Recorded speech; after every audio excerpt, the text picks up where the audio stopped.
ama vlla është një shqiptar katolik ose ortodoks, apo një arab ose turk i fesë muslimane. Për shembull për mu personalisht edhe besoj që edhe për shumicën e shqiptarëve si katolik si muslimani jemi shqiptar, jemi vëllezër e motra pa dallime fesh. Une e ndi vetën si shqiptar edhe vllaun tim katolik. Madje edhe ortodoks, ata që kemi në Shqipëri, se tek ne në Kosovë, siç e dim, ne nuk kemi shqiptar ortodoks. Une i ndi domethënë si vëllezër të plot, të mit në aspektin kombëtar. Po kur është fjala e aspektit fetar, po është mas e vërtet që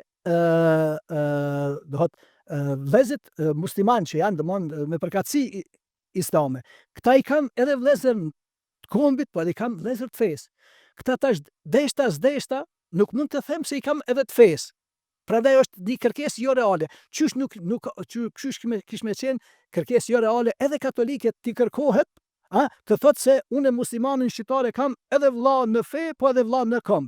Kjo është një aspekt që nuk na ka hije, sepse janë gjëra të cilat njihen, por pse ne i përkasim përkatësive të ndryshme fetare, as pak nuk na bën që ne eventualisht me pas ftohje apo me pas probleme të lashe. Kadesh Zoti, edhe ne si kom na njihemi se jemi një kom që me gjithë përkatësinë që kemi pas edhe islame, edhe katolike, edhe ortodokse, kur nuk njihemi si një popull që kemi pas probleme fetare.